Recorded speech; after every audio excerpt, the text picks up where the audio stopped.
Kalau memang mau terima pahalanya pada hari kiamat, sempurna pahalanya, bisa menjadi penyebab timbangan kita berat, bisa menyebabkan masuk dalam surga, maka ikhlaskan niat.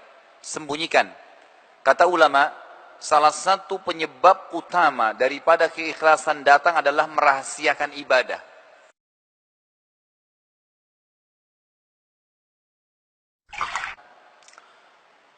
Muridnya lalu berkata lagi, "Wahai imam, nasihati kami dalam hal ibadah. Apa saran anda dalam masalah ibadah untuk kami?" Beliau mengucapkan satu kalimat. Jemaah sekalian, yang kalimat ini kalau orang memahami dengan cara imania, itu luar biasa bobotnya. Beliau mengatakan saja, "Alaikum bil asrar." Apa itu? Rahasiakan amal ibadah kalian. Selesai. Kalimat ini bobotnya luar biasa gitu. Artinya, kalau memang mau terima pahalanya pada hari kiamat, sempurna pahalanya, bisa menjadi penyebab timbangan kita berat, bisa menyebabkan masuk dalam surga, maka ikhlaskan niat. Sembunyikan. Kata ulama, salah satu penyebab utama daripada keikhlasan datang adalah merahasiakan ibadah. Berapa banyak orang subhanallah, badannya dikatakan pada saat selesai sholat malam, kemudian pagi hari masuk kantor, pegel badan saya. Kenapa? Tadi malam tahajud. Ada orang, baru aja temannya ngomong, kayaknya hari Senin nanti saya mau puasa. Oh, saya sudah 2 tahun, 3 tahun puasa Senin Kamis. Kalau anda niatnya memang ibadah untuk dipuji oleh orang, tidak usah repot-repot pagi-pagi, malam-malam sholat, kemudian pagi, kemudian ceritain di kantor, nggak usah.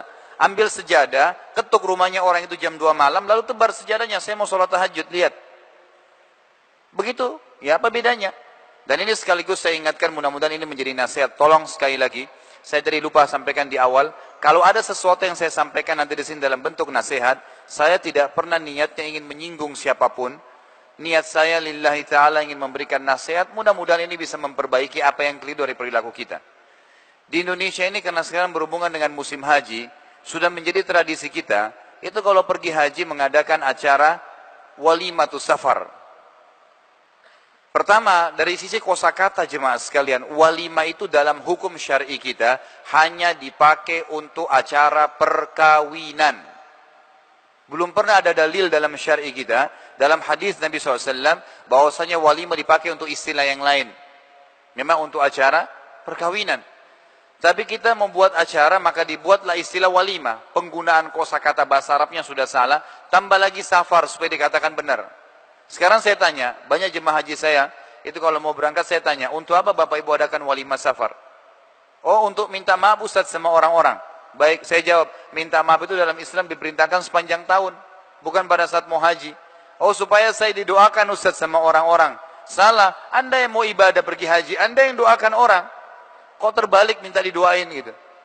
Apa bedanya orang yang adakan walimah safar mau pergi haji itu dengan orang yang mau sholat tahajud nanti malam, siang harinya undang orang makan, baru bilang begini, doain ya, nanti malam saya mau tahajud.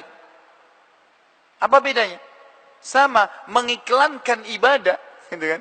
Padahal sebenarnya para ulama salaf kita, kalau kita dengar kisah para sahabat, para tabi'in, mereka ada yang pergi haji pulang, tidak ada yang tahu kalau dia pergi haji. Pergi umroh, nggak ada yang tahu. Pergi pulang. Mereka pergi jihad, pulang dari medan perang 3 bulan kemudian, teman-temannya kira dia baru datang dari perniagaan, padahal dari medan perang. Nggak ada yang tahu. Kita subhanallah, baru ibadah sedikit saja sudah luar biasa, seluruh orang tahu. Bagaimana bisa Allah Azza wa Jalla terima itu? Sementara dalam hadis sahih riwayat Abu Daud dikatakan, "Innallaha la yaqbalu min amalin illa ma kana khalisan liwajhi." Allah tidak akan terima sebuah amal kecuali kalau itu ikhlas dikerjakan. Ikhlas bagaimana disembunyikan, dirahasiakan. Kecuali memang kita harus terang-terangan, kayak sholat berjamaah itu pun kita kontrol gitu kan. Tapi masalah ibadah yang memang dasarnya disembunyikan, sholat tahajud, sholat sunnah, sedekah, apa saja ibadah yang lainnya maka dirahasiakan. Ada seorang salaful ummah, 25 tahun jemaah sekalian berinfak, itu tidak ada yang tahu kalau dia berinfak, termasuk yang terima infaknya dia. Disebutkan dalam beberapa athar yang sahih, bahwasanya ada seorang salaful ummah dari golongan tabi'in dan dari cucu Nabi SAW dulunya ya, dari keturunan Hasan, itu memang dalam riwayat yang sahih dan memang dia adalah orang yang memahami sunnah nabinya alaihi salatu wassalam. Dia menjadikan target setiap malam dia harus membantu 100 kakak muslim yang miskin di Madinah. Habis sholat tahajud, sebelum ke masjid sholat subuh dibungkus gandum sekilo-sekilo. Sampai 100 kilo ditaruh di karung besar, lalu dipikul, naik kuda. Ditaruh di rumahnya orang-orang miskin yang jadi target. Taruh, tinggalkan. Tidak diketuk ya. Ini dari saya, enggak. Taruh, ditinggalin. 25 tahun. Orang yang terima infaknya itu tidak tahu kalau dia yang kasih gitu. Saking jaga keikhlasannya luar biasa. Kapan ketahuan? Pada saat dia mati. Waktu dia meninggal dunia, gitu kan? Baru ketahuan karena bantuan itu berhenti pada saat dia meninggal dan pada saat jenazahnya dimandikan di pundak sebelah kanannya ada bekas warna hitam karena sering pikul barang berat. Orang lain lagi di antara salaful ummah ada yang puasa Senin Kamis. Bukan nggak boleh sampaikan ke istri ya, tapi dia ini pribadi dia berijtihad. Dia puasa Senin Kamis dari awal nikah sampai 20 tahun, istrinya nggak tahu kalau dia puasa Senin Kamis.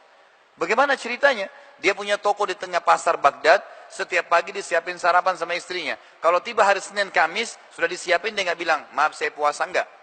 Bungkusin buat saya bawa ke toko. Dibawa pada waktu makan siang dikasih fakir miskin. Dia pulang rumahnya setelah sholat maghrib. 20 tahun dia puasa Senin Kamis, istrinya nggak tahu gitu. Itu bagaimana mereka pekahnya menjaga amal ibadah gitu. Bagaimana dengan kita subhanallah yang baru 2 tahun puasa Senin Kamis. Mungkin baru infak ke yayasan 1 juta. Sudah seluruh dunia tahu infak itu. Maka nasihat Rabi bin Haytham luar biasa, beliau mengatakan, alaikum bil asrar. Rahasiakan amal solehmu. Selesai.